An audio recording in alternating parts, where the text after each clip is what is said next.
one team.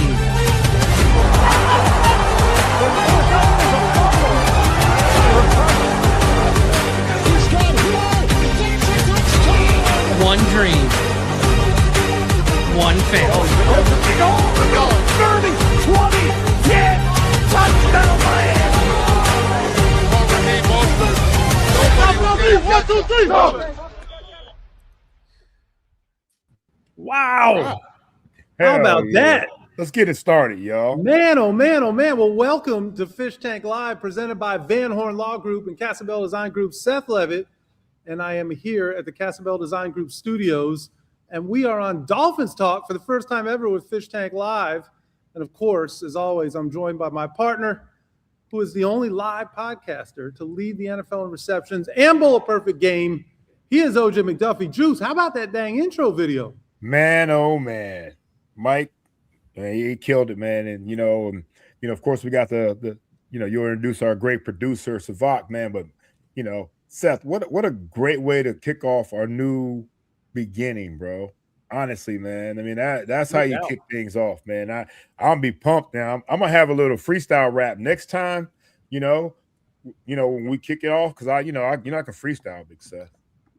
I'm not familiar with your freestyle game. Yeah, but I've never done it, Big Seth. That's probably why you're not familiar. You know what I mean? So, but yeah, man, this is great, man. This is great, bro. Too good. Well, before we get too deep into the freestyle, and let's make sure that a guy who is a bit of a rapper, if you go Google him, you might find a little bit of his music. He is the Emmy-adjacent producer. No, not the legendary Sevach, just Sevach. What happened to the legend? He's still legendary in our eyes. Sevach in the house. And, of course, back from paternity leave, the Big Papa, Chad Van Horn. We've missed you, brother. Welcome back and congratulations. Missed you guys. I'm not gonna lie, that got me hyped up. I'm like a 7% Dolphin fan now. Here we go. That's better than zero. Better than zero. Better than zero, Chad. That's what's up right there, man. Very nice. Very nice. Well, great to have you back. There's a rumor that we might get to meet your new teammate. So we'll see if her schedule allows for it. For sure. Yeah, very cool. Well, before we even go there, man, let me talk about our new teammate, man. Little Kiara is one of the most beautiful young ladies and babies that you'll ever meet. She's so sweet. She's like, and she doesn't cry at all. Like she does when shit's wrong, literally shit. And and she's hungry, and she's super alert, man. She's absolutely beautiful. She's absolutely amazing. And I just, it was a pleasure when Paula and I got a chance to, there's a pretty girl. There she is. My wife is going to kill me for waking her up, by the way. My wife is definitely going to kill me. All right, well, what a beauty. I had to bring her in. She is an absolute beauty. She came in over 8 pounds. She came in to almost 22 inches long, man, and she is just a doll baby, bro. So yeah, she's a combine phenom. She is. She's already breaking records, man. And I love it. That's what's up right there. And Chad's gonna get his ass whooped. He is, and I can't help. Chad, put your mouthpiece in, man. Make sure you put your mouthpiece in, man. I don't want you losing your chiclets. You know what I mean? When you get punched in the mouth, all right? I appreciate it. I'm ready for it. Are you hearing that ding? I'm hearing a ding. Sevach, what's going on there? Well, Mike and I came up with a fun little idea. See, Juice, you expressed that you wished to cuss a little less, so we figured we would help hold you accountable. So every time you drop one, you're gonna hear one of these. So we're 3 in. I've already cussed already. We're 3 in. Yes, you said gummit. We're talking about a newborn. We haven't even started talking about the Dolphins, and we're 3 in. He's good. I think we need like every time like $1 goes into a jar or something for charity. How about I need instant replay on the ones that I've already used? I mean, I you know what? That's a darn shame that that I don't even realize that I'm doing it. Darn shame. That's why we want to help. That's why we want to help. We definitely do. Well, hey, I think we got. Wait a minute, hold up, scores. real quick, Seth. How many am I at right now, Sevach? 2. Okay. I think just 2 for now. No, I heard 3. You heard 3? Chad's giving you 5. I heard 3. We're getting conflicting reports. Just know you are. I'm going to bring my lawyer in because he did bring out the a eyewitness accounts are terrible. You heard it. You brought out a newborn in a diaper, and I heard 2 shits and an ass. That's all I got to say. So, ass doesn't count. Ass doesn't count? Ass and damn don't count. Or hell. Okay. Look, I will give you hell and damn, but ass I think only doesn't count if you're referring to a donkey. Okay. All right. How I refer to it. All right. That makes sense. I'm cool with that. Well, can we start over though, fellas? Come on, man. It's a new beginning. All right. Well, now you got a warning. You've got a new beginning. Warning. Okay. By the way, looking in the chat here, excited to see some folks we're familiar with, and there's some new folks. But Sam Marcoux is on the East Coast, so he's with us at the start of the show. Juice. Okay. And he said, "Juice, you're cursing in front of a baby. That's fucking shameful." All right. So let's get. Couple quick. Where's the ding? Where's the ding for Seth? I don't have a ding. Thank you. Seth didn't express that he wants to cuss less. And I waited till Kiara was not in the room. Okay, so a couple things of note since we are starting, the Fish Tank Live now on Dolphins Talk. I did see this morning. There's always great updates. Mike Oliva is always tweeting out really cool stuff, people's birthdays, what have you. Today marks the 56th anniversary of Don Shula being hired as the head coach of the Miami Dolphins. He was hired, I guess, on February 18th, 1970 is the math there, 56 years. And only one of us in the room actually got to play for the winningest head coach in the history of the National Football League. So, Juice, knowing that it was 56 years ago that the Miami Dolphins made their greatest acquisition, I don't think anybody would argue that. Can you just tell us, before we start talking, and there's so much news to talk about with this current Miami Dolphins team, but can you just tell us what it was like, just a minute or two, what it was like to play for Don Shula, even though you got the softest, kindest version of Don Shula that anybody got in his tenure? Yeah, well, go ahead, ring the bell, man. That's bullshit. No. Shoes was great, man. He really was an amazing coach. Obviously, before I got here, all the things that he had done for this organization, we've had guys like Larry Little and all those guys on that played for, the team before Don Shula got here, and how they were having, soda breaks and cigarette breaks and all kinds of breaks, where Don Shula wasn't allowed to drink any water, and that really flipped the franchise around, obviously, in a little bit of time. And like you talked about, the 70s, I heard he was as tough as it gets. The 80s, he was still tough. 90s, he was tough, but he wasn't as, he was current.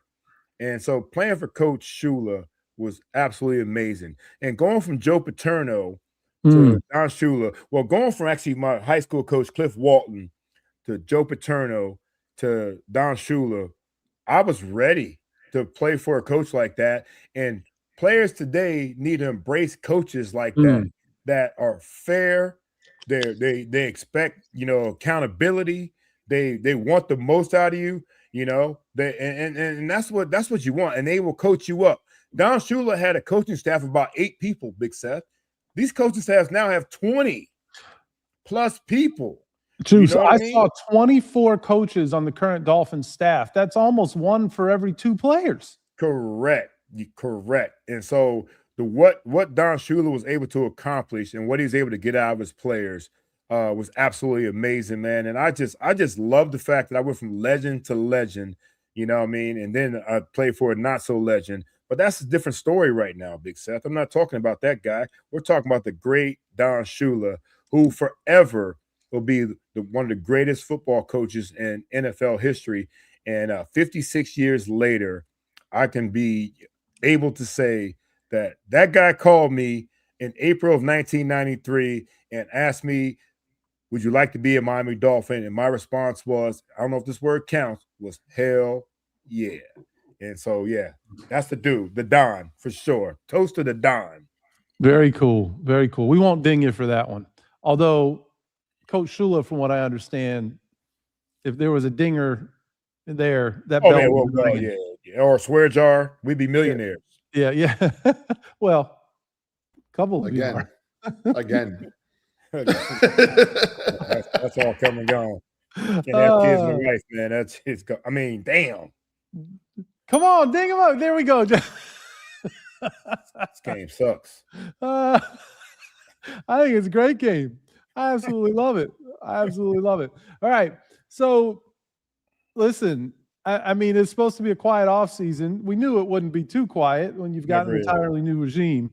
But holy smokes, Monday comes, and, you know, I hope you have your phone on silent, because it would have been buzzing all day long. It would have been like OJ McDuffie with a swear ding, the way the phone would have been ringing, because we find out first there's the I guess, I don't call it a rumor, because I guess there's speculation that Bradley Chubb has been informed that he will not be with the Miami Dolphins in 2026. It didn't become official because when the press release came out, his name was not mentioned, but I guess it is inevitable. You find out that Nick Westbrook-Ikhine gone, James Daniels gone, and then the biggest news of the day, of course, the cheetah, Tyreek Hill, gone. Not going to be a Miami Dolphins anymore. So there's a lot to unpack there. Obviously, a lot of it had to do with becoming cap compliant. You know, I listened to a couple different podcasts. If you go listen to KFC, Kyle fucking Krabs, he really breaks down the impact on the there's no ding. I'm not in the game. So he really breaks down what the impact is from a cap perspective. I think there's an impact that's even a greater perspective there. You know, because if I look at the players that were let go, now Bradley Chubb, I thought had a pretty good season bouncing back after missing a whole lot of football from an injury, and was the team's Walter Payton Man of the Year award. I think when things were really, the wheels were falling off, he was a guy that stepped up as a leader, and I hopefully tried to get some guys to play for something on the defensive side of the ball. But beyond that, you know, James Daniels, the prize free agent signing of the 2025 offseason, lined up, was going to solidify the offensive line, played 3 plays, and was on a knee, and we literally never saw him again. Right. Never saw him again. Speaking of which, did you see what Kim Bocamper said about James Daniels? Yeah. Bo said on Out to Pasture this morning, he said he's a dog, and if he was here, I would tell him to his face he's a dog. So yeah. So he Bo's big enough to say shit. Come on, Sevach, you got to get that ding. You're too slow on the ding. But what kind of dog? With him. But I feel like dog. I feel like that could go either way. Like, what was the when a 7-year-old says you're a dog, that means you're a turd. When a 17-year-old says you're a dog, like you're that dude. He's got that dog. But you know, guys our age.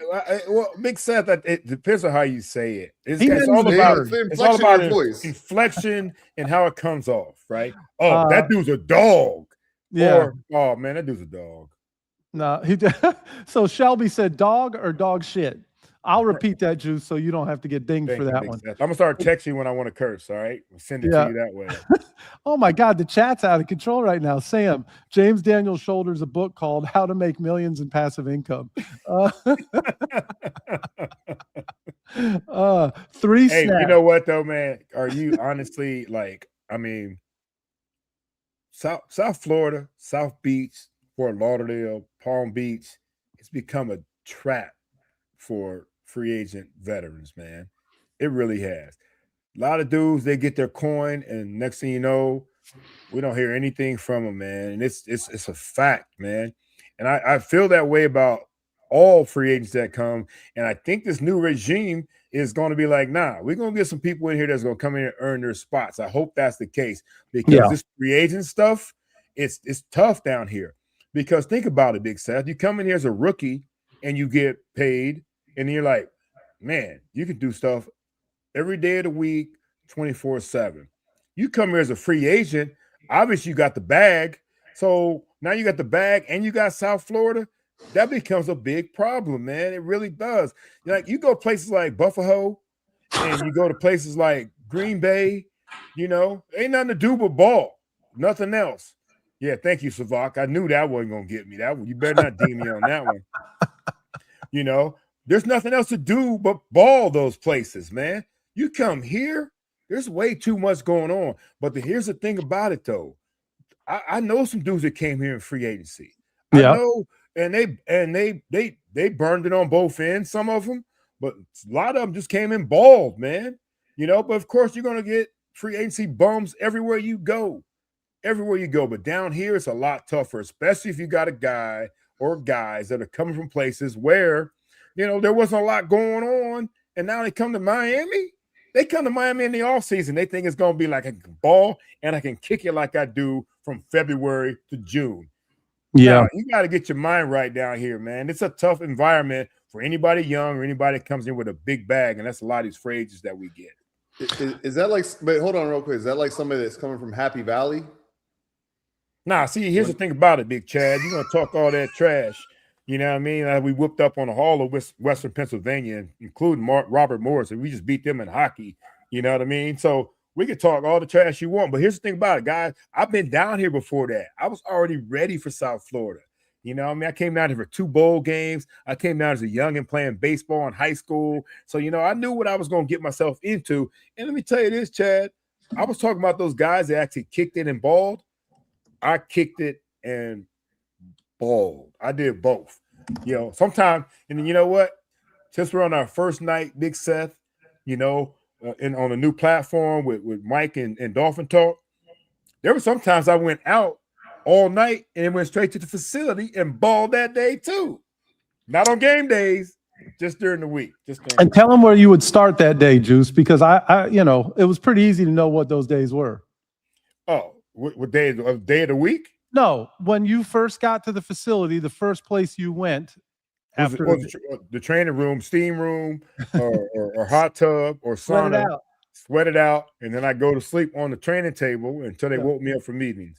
That was just a year, but I could do it. I could do that then. But when I got older, I couldn't do it like that. But when I was, rook, hell, man. Then the next Sunday I run a kickoff back against the Colts. So that next Monday I run a kickoff back against the damn Pittsburgh Steelers. I was able to do it like that.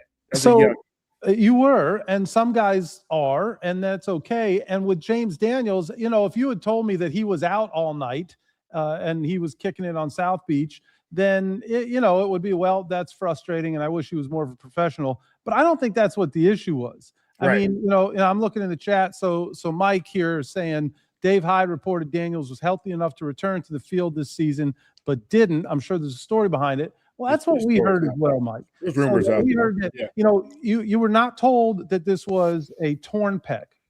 You were told it was a pectoral strain. He had a torn pec before, but this was a pectoral strain. And so I think, and you never heard of surgery, because if it was a torn pec, they would have gone ahead and sewed that thing up, and then that he would have had surgery or whatever.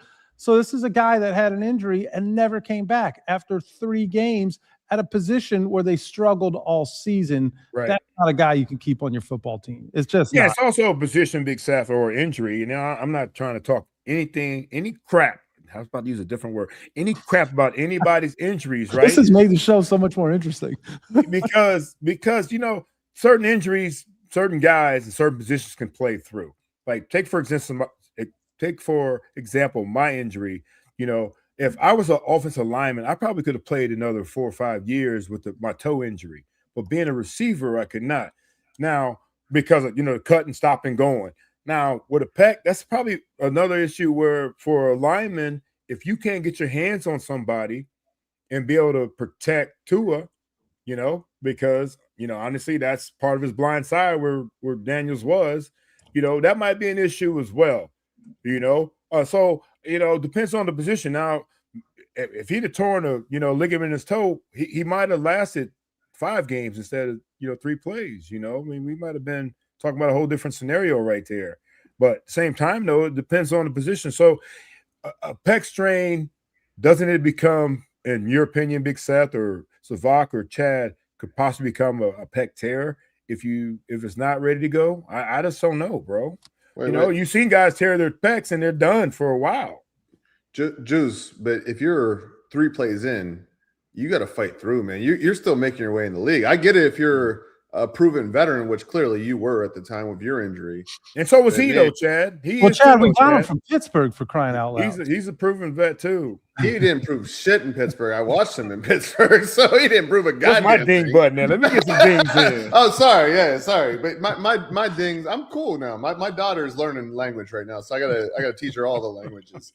But no, like you gotta prove yourself to a new squad. You got a new contract. Like you got to do everything that you can to show the locker room that you're all in. And I think that's the difference. Like when you got injured, and if somebody's been there for a decade, putting their heart on the line, and there's somebody that's 3 plays in, and they're like, well, I'm just going to sit here and collect a check. Like, that's hard. That's a hard thing to deal with. Yeah. And I'm going to tell you this too, Chad. I'm going to tell you this too. The veterans really show the young guys what you have to do and what you have to endure and what you have to go through to be in this league, man. You know what I mean? And a lot of times, that young guys don't understand that because they come from great programs that don't have them go out there when they're a little dinged up. And so when you see a veteran guy or veteran guys, honestly not doing a bunch of anything other than, collecting a check, that's a tough deal, man. And that's something that you really don't want in your locker room. And we've had some guys, hell, when I got hurt at the end, I was the first person in line to get my check. Now they get direct deposit now. But back then, I'd put in my 8 or 9 and on the same squad. I didn't just come over from somewhere else and then I just say, you know what, I'm just going to chill now because they wore me out. The team wore me out. They used and abused, and I was for the most part a willing participant. My toughness, they use it against me, and that's what ended my career. But at the same time, though, man, we teach the youngins what it's about and how you're supposed to go out there and and represent yourself on the football field. Because I always say this, Big Seth, you heard me say it a million times. There's a difference between being hurt and being injured. Yep. You play hurt, you don't play injured, So I think that's what we're talking about here. Yeah, I agree. And so, but you brought up an interesting point, and it's the idea that the veteran players are showing the young guys how to be professionals. And sometimes that's great. And sometimes if the wrong person is showing the young guys, then you create a real problem, whether that's with culture, whether that's with performance, whether that's with attention to detail. And so I'll skip. NWI was almost, I should have looked at it beforehand. He was almost a non-factor all season. There was a lot of hype, a lot of excitement brought in. Didn't get a whole lot out of there. So yes, is there a cap savings with those 2 guys? But you didn't get a whole lot out of them. I don't even see how you would have put James Daniels back on the field. And that brings me to Tyreek Hill. Because I think, you want to talk about a guy whose circumstances I think were a little polarizing. Obviously, those first 2 years with Tyreek on the field were electric. They were exciting. I want to hear from all of you what your favorite, or at least most memorable Tyreek Hill moment was in the time that he was here. But in addition to all of the excitement that we saw on the field, it was a little bit too exciting off the field. And there were also the rumors that he was late to meetings, skipping work days, last guy to come out, on the field. And granted, I heard that when he practiced hard. We know he's a great competitor, but that idea of teaching young people as to what it's supposed to look like, I think it's, you're not going to teach anybody to run 4.15 or whatever Cheetah was running.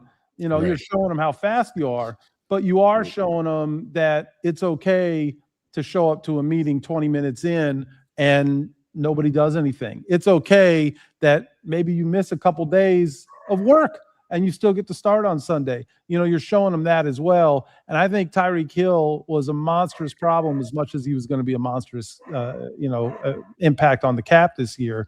And so I just can't look at those numbers purely as just trying to get the team to be cap compliant, even though that is a huge component of what was made. Right. There's a bunch of things, Seth, you're talking about that are in effect right here that are working.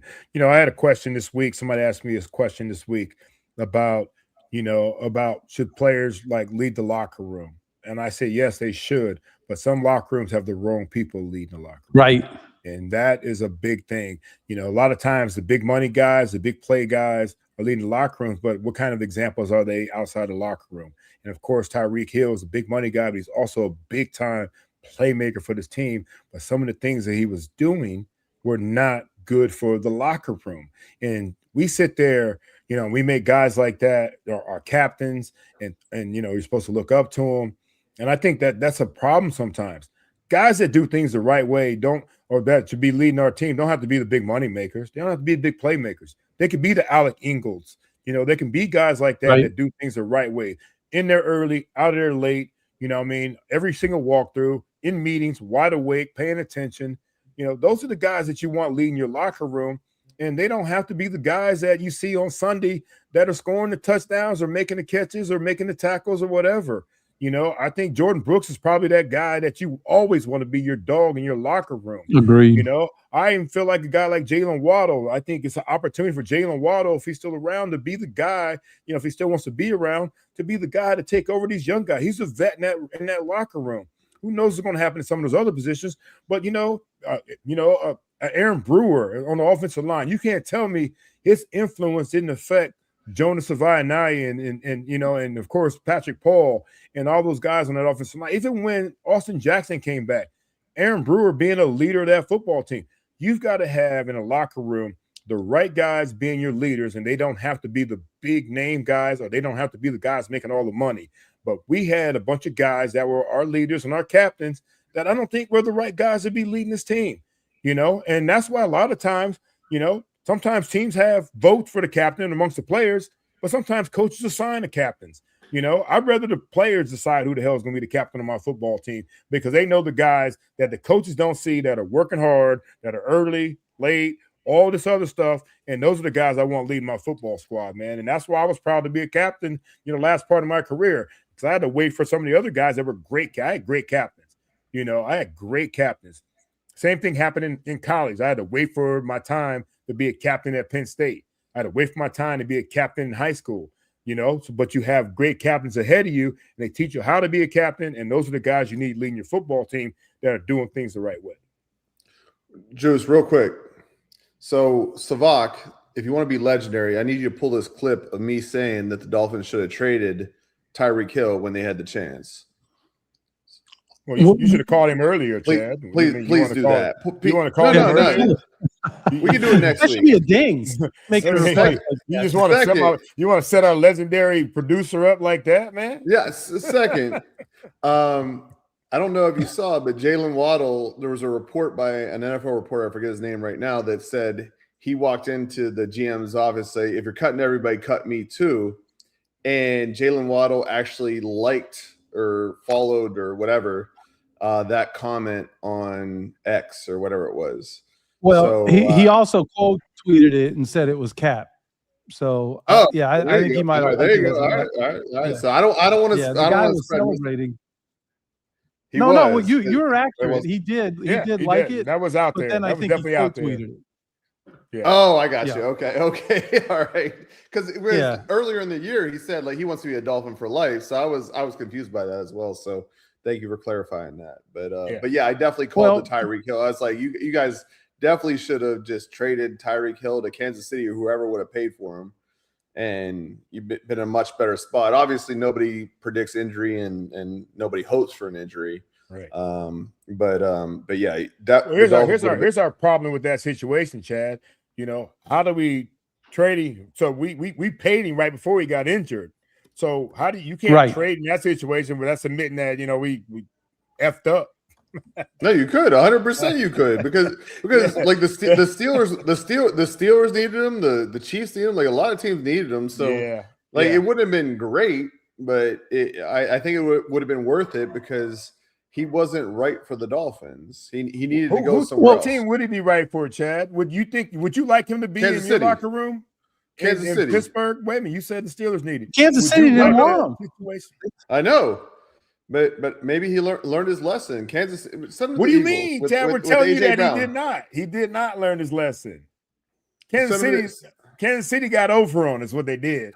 They got over on us. Is what they did. I know we had some fun years with Tyreek. I get it, and I loved it. I loved every minute. I can remember me and Seth and Travis, getting ready for post game and watching that Baltimore game and watching them just go bananas in that game. We had a blast with Tyreek. And you know what? I'm not here to bash Tyreek Hill. He's an incredible talent. He's a Hall of Famer.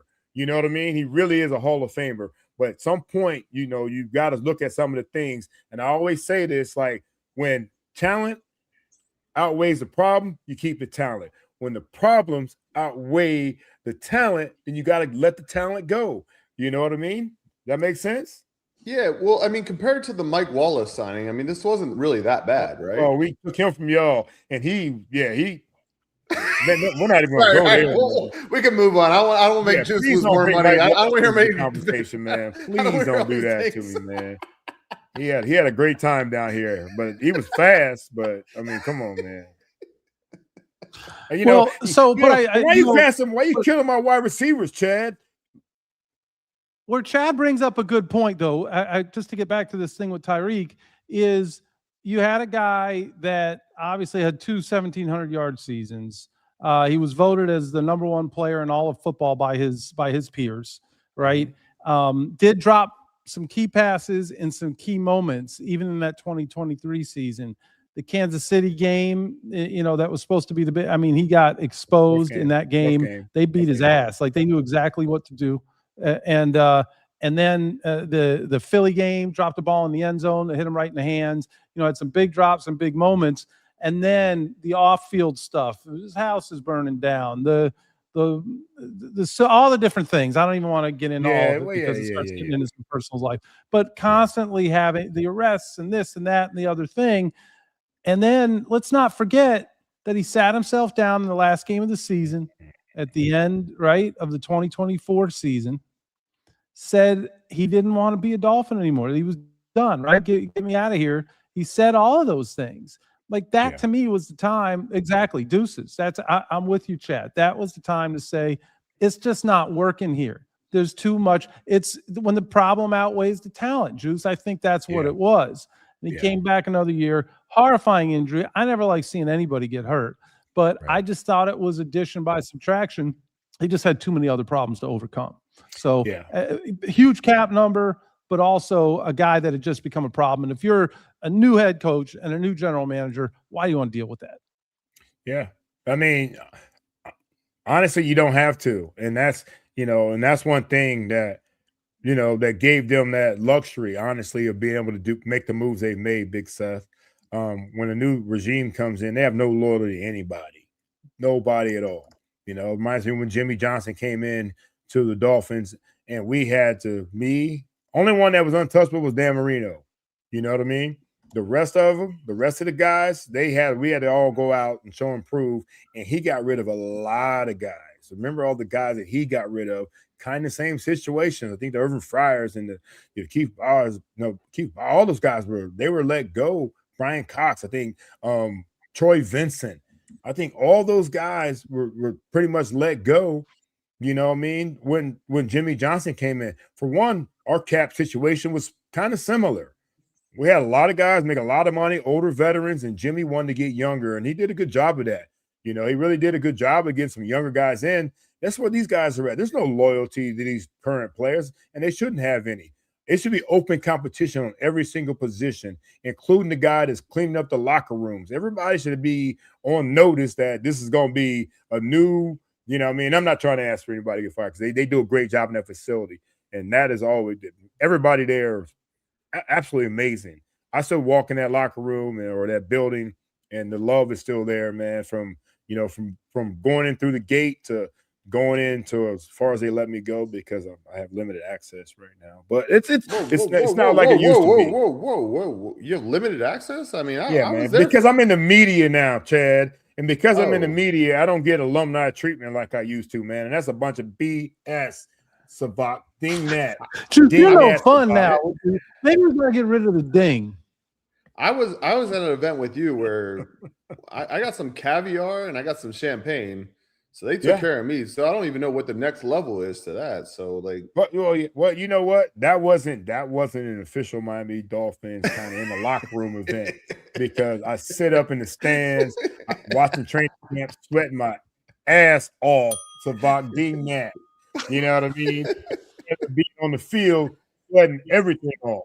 You know what I mean? So it's like a whole different world now, man. But you know, I just think that no matter what, man, we have a new regime like we've had over and over and over and over and over and over and over and over again since I've been a Dolphin, that has no loyalty to anybody. So they hopefully they go out there and get the guys that they know that are going to be the right guys in the locker room, Big Seth, that are going to be the right guys that, you know, because these guys have done it right in Green Bay over and over again. And so the fact that these guys are also, you know, they can say, well, you know, they've only been there a couple years. You know, JS has been there forever. Sully's been there forever. And then half decades. Yeah, exactly.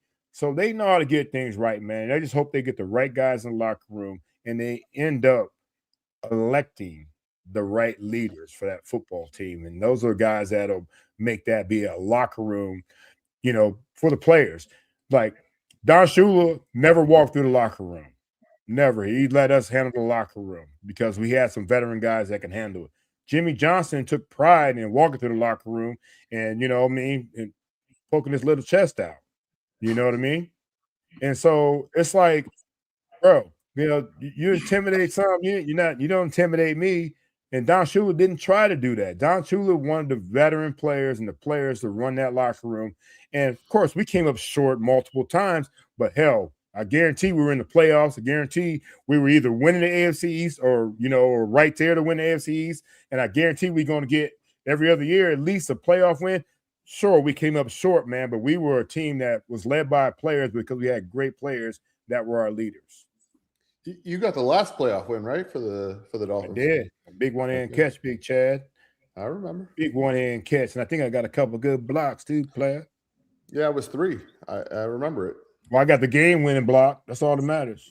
No, I was 3 years old, is what I was saying. When it happened. Damn. Messed up. That's messed up. Juice. Well, Sevach was a swimmer then. He was a swimmer. He wasn't even. Yeah, he wasn't even born yet. Juice, we got someone in the chat that says they met and talked to you years ago at Kokomo Dance Club Bartenders Weekend. Can we confirm or deny? That sounds dangerous. I can't. My lawyer's here. Is there I can't talk about anything that went on in Bartender's Bash because I wasn't there. Paternity test? Is this a paternity test here? Is this a like are we looking for child support? Oh, they're over 18. Hey, they're over 18 by now, Chad. It's a done deal. They're well over 18 by now, bro. I'm pretty clear now. Let me try. No, but you know what though? Yeah, Big Seth. We had a blast down in Islamorada for Bartender's Bash. I mean, something that we could not do this day and age because there's camera phones and there's too many witnesses. You know what I mean? But nothing illegal. It was just risque, if I could use that word. There's no ding for that, for sure. Ding 'em. No, not for risque. It's all good. So we just talked about all of these moves. There's one more big move that needs to be made. One more ridiculously large decision, right? The 800-pound whatever in the room, and it's Tua Tagovailoa and the nearly $100 million that he's still owed. The fact that he was the starting quarterback who got benched, the fact that, you know, look at whatever all the ratings are, his performance last year had him ranked among the worst players at his position in the league.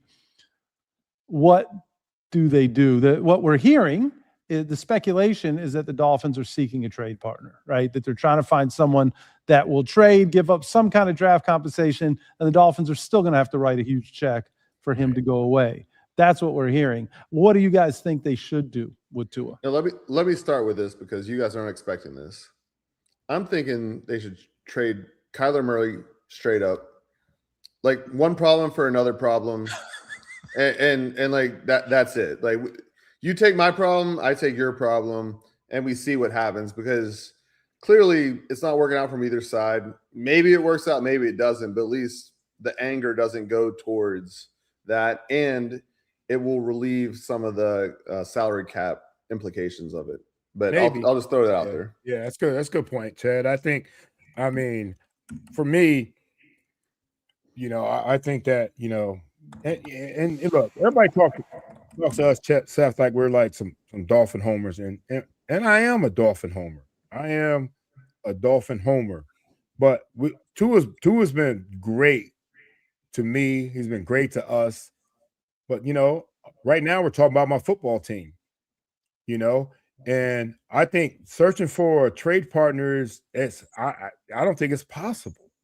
It really isn't. And even if we eat some money, which we should be willing to do, we should be willing to do that. But where would Tua go? Tell me where he's going to go. Where we know that he doesn't like playing in the north or the northeast or any cold weather. We know that he's limited now in terms of his agility, which is unfortunate. Everybody's worried about the next hit being the last hit. Where would you find a trade partner for somebody at that position where you got to invest a lot of money in, even if we ate a lot of it, But if anybody's willing to trade and we can eat some of it instead of having to pay the whole thing by letting him go, I'm all for that, man. But who'd be willing to do that? That's my question. Well, I think that's Sully's question too, right? Can they find somebody? And it is a position of desperation across the league. I heard, and I hate to bring him up because I'm not a fan, but I thought he was really good today on Joe Rose's show, was Pete Prisco. And he talked about how desperate people are for quarterbacks in the National Football League. And the fact that Malik Willis could potentially be a $20 to $30 million guy a year, and nobody knows. Nobody knows. It's but Big Seth, you talk about that, Big Seth, but they're desperate. Yeah, you see a Phillip Rivers come out of retirement after to honestly get hopefully some health insurance. Which is amazing. We got the best health insurance in the world for 5 years. I wonder if that resets his Cobra, I hope it does. I hope he's set for another 5 years, bro. You know what I mean? Because then they cut you off and you're on your own, and you got to look for some sorry ass insurance that costs you $18,000 a month. Damn! Look at it, got him again. Hey, Juice, your arm is live, man. Why don't you make a comeback too? I don't. I can throw. Chad, I was the emergency quarterback for 6 games one year. You know what I mean? I was that dude, man. When if you come for me, then I'm in shotgun. I'm gonna take the sack like Tua. You know what I mean? That's all I'm saying. But legitimately, I would put you against Phillip Rivers this year. I think you're going to be close to a similar performance. Oh, my arm is definitely better than Phillip Rivers right now. I mean, my arm is still sick. I don't know if you're trash talking. This is good. I can, he's great. Doug Gummit, you know what I mean? I can still spin it though. Still spin it, Chad. But back to what I was saying, though, which I forgot because, I've been hit too many times in the head. So whatever I was saying, Sevach, remind me, please. Well, let's just do this. Let's just move into the next segment because we're rolling here. Yeah, we don't have to remember. By the way, I just love this shirt that you're wearing. Thank you for the respect. Well, yeah, let me talk about this shirt real quick, Big Seth. Can I please? So, yeah, I rock this shirt, man, because what you and JT and Monica are doing with the foundation, man, it's always been special to me. I get a special invite to every single thing you guys do. Every single thing. You guys have been doing it big for decades now. And it's been amazing to see the growth, the way you guys have changed some things. And I know this weekend you have your poker event for the Jason Taylor Foundation out of Smoke on the Water out in Weston. And I can't wait to knock Chad Van Horn out of the event. You know what I mean? Because you got one guy over here that's won a championship. You got one guy over there that hopes he can win a championship. If he gets on the same table with me, he's the first guy I'm going for. Wow. I'm going for Chad Van Horn and Van Horn on his head? And when I get this trophy, I'm going to put it on his front desk at his big-ass office Thank you. Yeah. Downtown Fort Lauderdale, and it's going to have my name on it, and Chad Van Horn's going to be the one saying, damn, I doubted Juice. So I'd have to move over my dunk contest trophy that you'll never win and my 3-point contest trophy for you to make room for that. But yeah, all right, cool, whatever. Well, yeah. You know what, Chad? I'm 20 years older than you, man. You should be winning those contests. I'm a sit-down kind of guy. I play games that you sit down and relax and enjoy. You know what I mean? You want to run around and tear your ACL and Achilles? Go ahead, bro. I'm not doing that. Or a hamstring like his teammate did at Whipple Blast. Take a breath.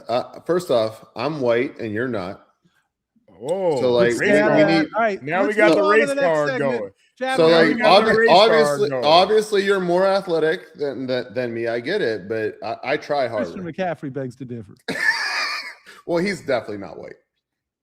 All right, we're totally shifting gears here. Let's move into. First of all, thank you very back much. Again, Seth. I look forward to seeing both you and Chad at the poker tournament this weekend, and anybody else who's in South Florida coming out to smoke on the water. The tables are sold out, but still for $25 you can get in. You get a couple drink tickets, have a great time. Juice will be there. Kim Bokamp will be there. Chad Van Horn will be there. Should be a lot of fun, and we're going to see. Let's have a little side wager here. A little side wager between Juice and Chad. All right. Well, Chad, what you got?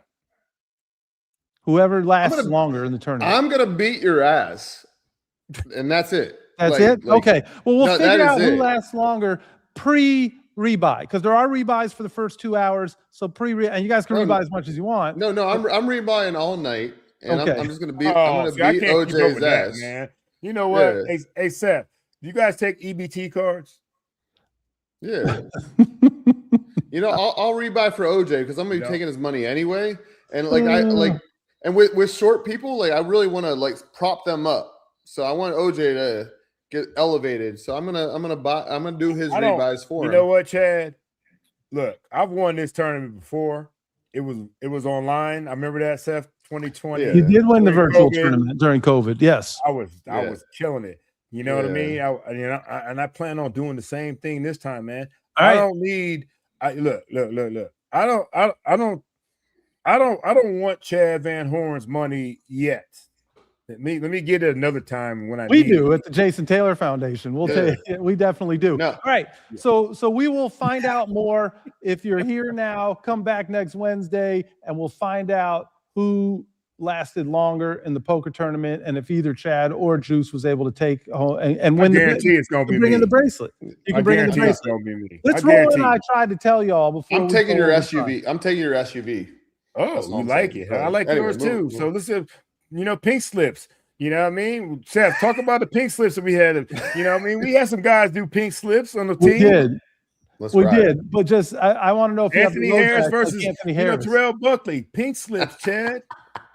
So, Chad, I don't know if you know the story, and we'll say it really quickly, then we're going to roll into I tried to tell y'all. But Anthony Harris, who was a linebacker, raced Terrell Buckley. Ant wanted to race everyone. He was fast for a linebacker. He was fast, but he raced Terrell Buckley, and they put truck for truck. They literally put up their pink slips, truck for truck. Anthony Harris had this tricked out truck that he had spent all kinds of money, California Customs. He got it all loaded up, the whole nine.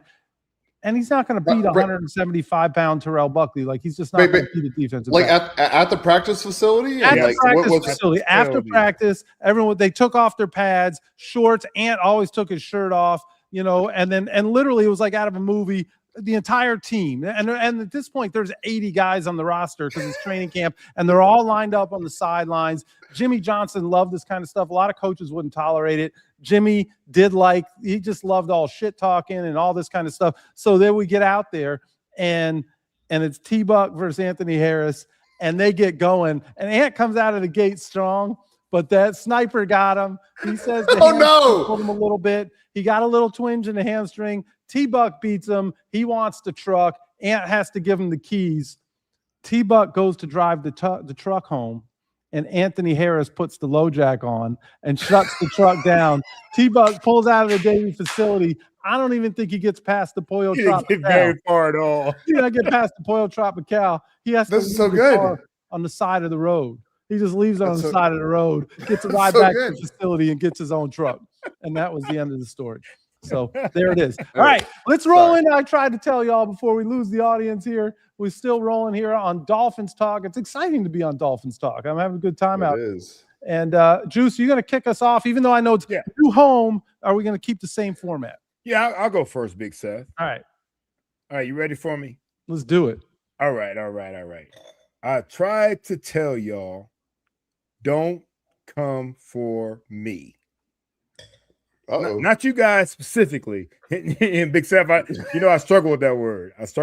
So for me, that's a big word like mayonnaise. All right. That's a big word like mayonnaise, right? But back in the day, people have always tried to come for me, right? And usually those guys get knocked the fuck out by Big Bo or my boy, right? But that's gonna be a double ding.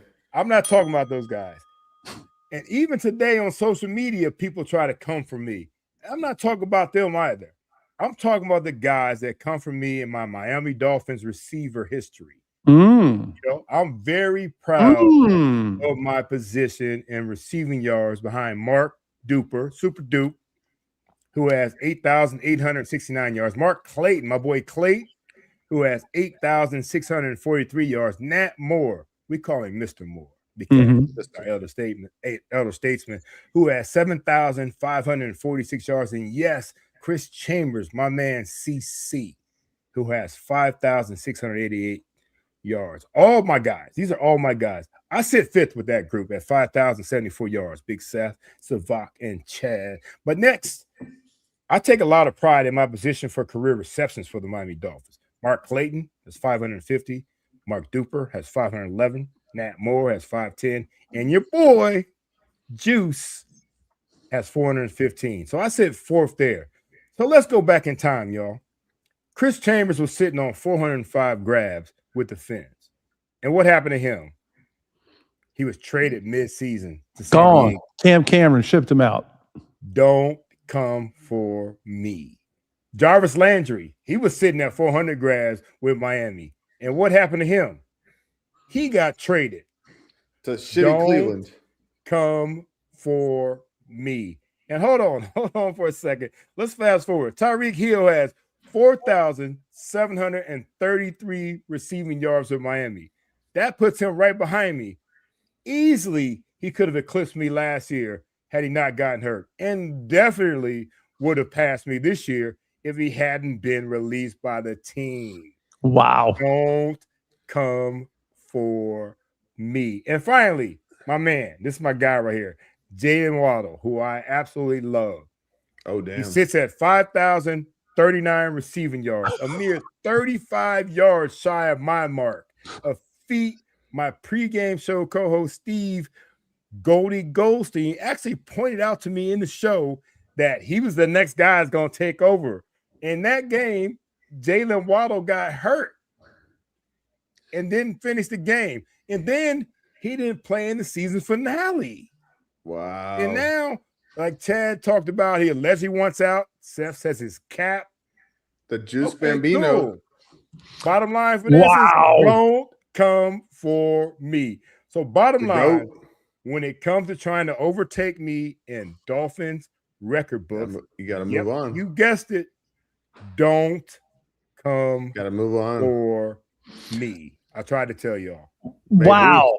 So I hadn't paid it with all the news. I hadn't paid attention to that. Travis Wingfield right now is just shuddering in his sleep when he found out that Waddle might now be on the chopping block just because of that reason. Done. What I don't know is it a curse? Or does Juice have that red phone? If you ever watched the old Adam West Batman, that Commissioner Gordon would call, does Juice have the red phone when he puts in the call and says they got close enough? Well, I think it's both. I think it's the curse of the Bambino, Juice. And it's also that Juice can call Mr. Ross whenever he needs something done, and Mr. Ross takes care of things. And I don't know what happens with billionaires, but they seem to make things happen. And especially when it's their team, right? He owns the team. Hey, Chad and Seth, don't come for me. I like it.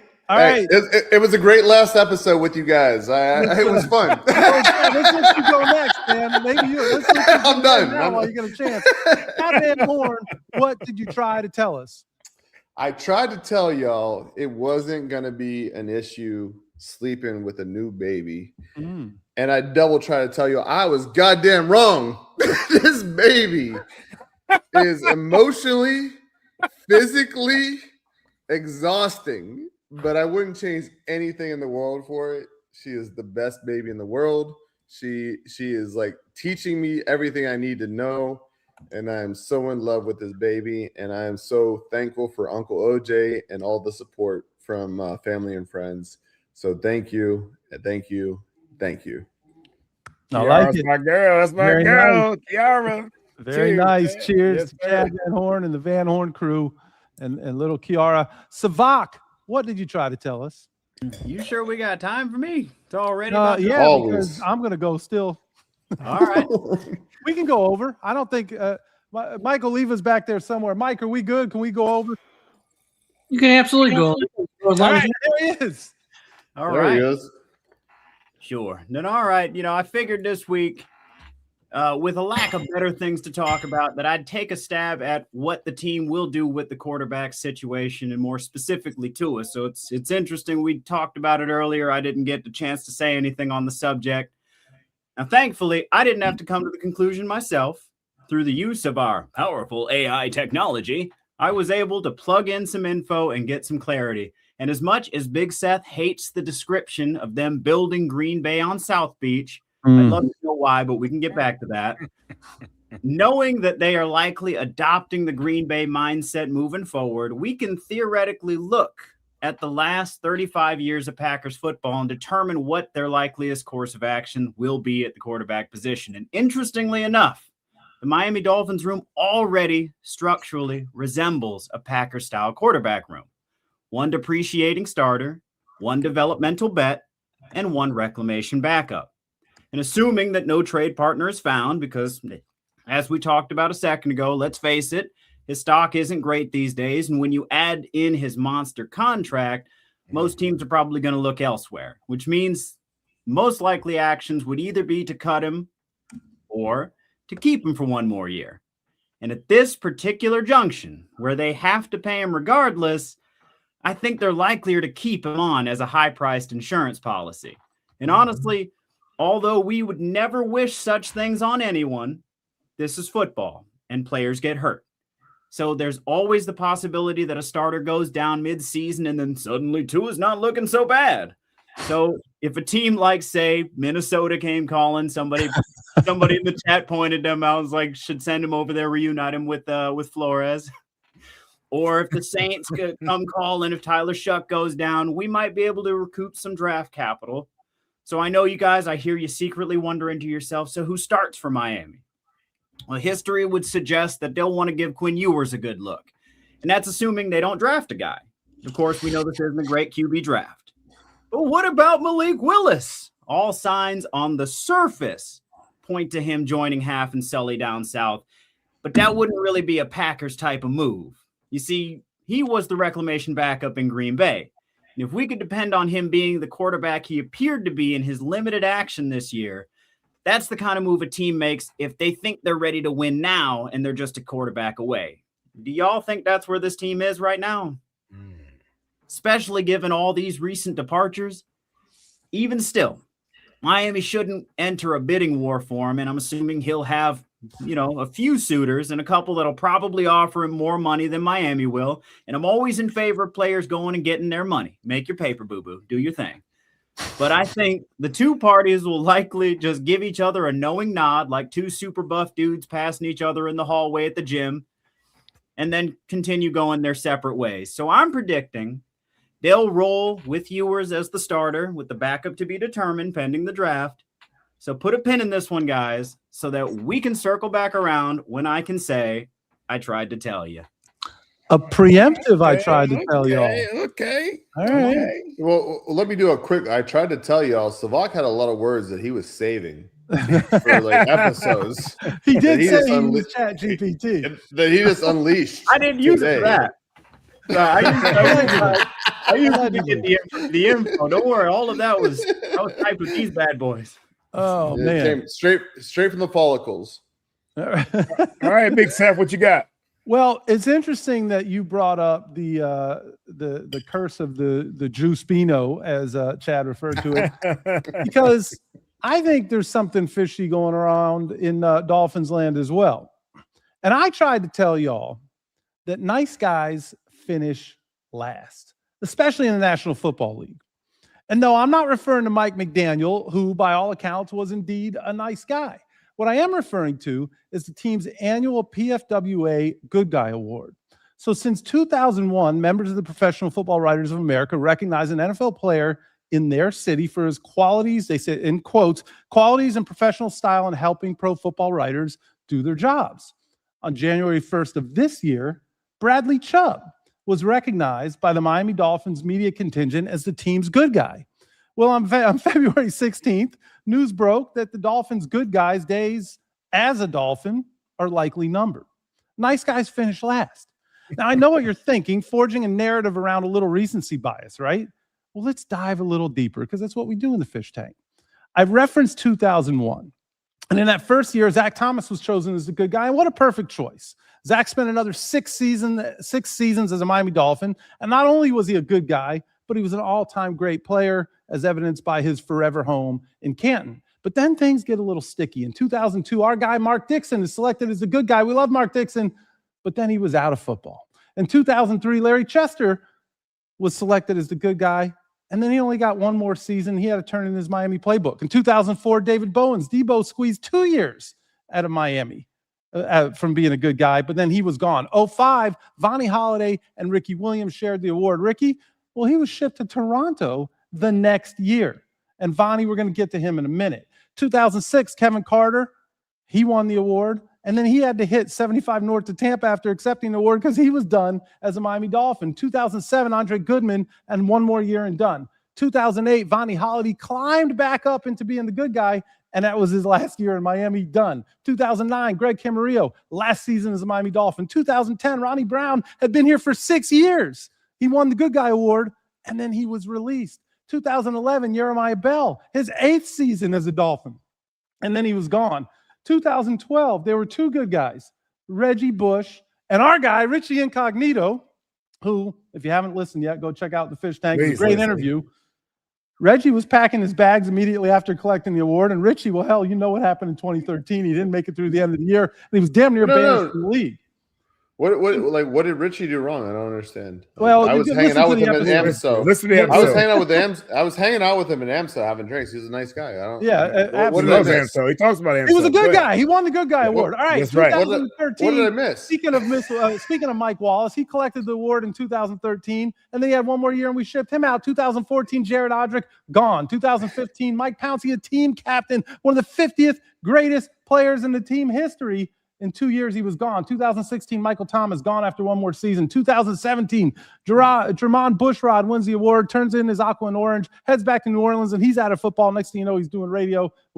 He's got our job, Juice. He's doing radio. Took our post-game show.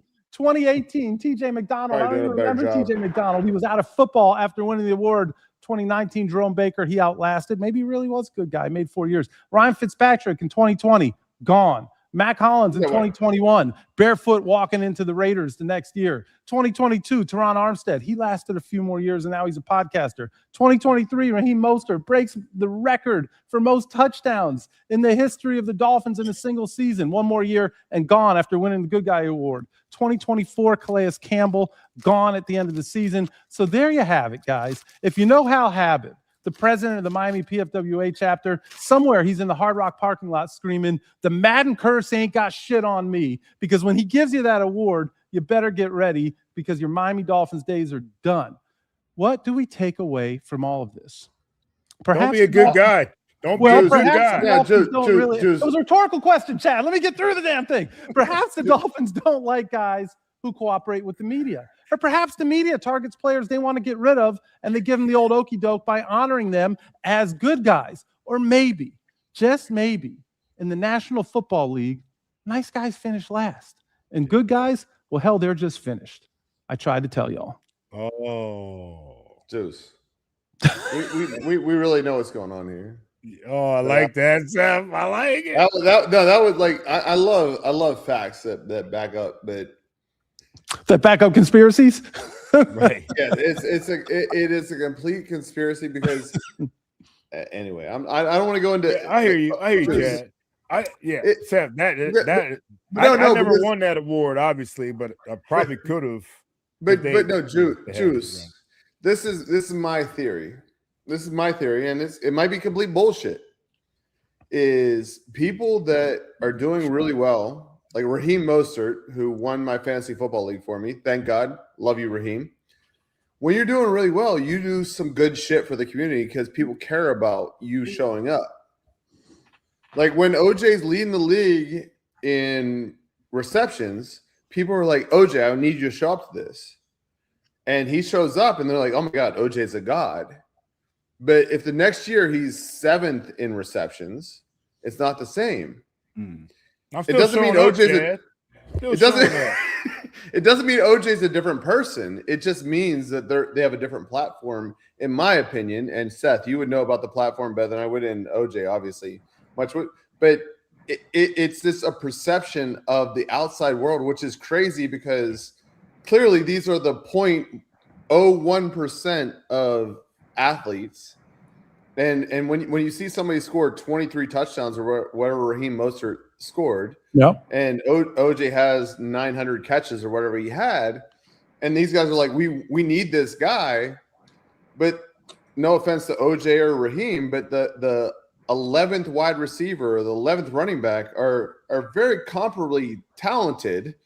It was just a different situation and whatever, but they were that guy. They were the one that led the league.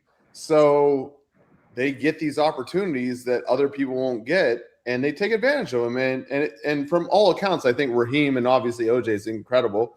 And Raheem seems like an incredible guy, and I'm glad he got that exposure. He's a good guy. Yeah, he really will. And and Seth, we can talk about we if you guys haven't had a chance, go back and listen to our podcast with Raheem, and he was shocked that he got let go by the Dolphins. Yeah. He felt he was blindsided. He really was, and we felt the same way. We didn't get it either. A great guy that was a real big influence for the guys like Devon Achane and guys like that. You know what I mean? So it was so I'm with you, Chad. You know what I mean? I'm with you. I think Raheem was a pillar down here in South Florida when it came to community. Teaching the young guys, true professional. But I'm gonna tell you this though, y'all, and ding me already.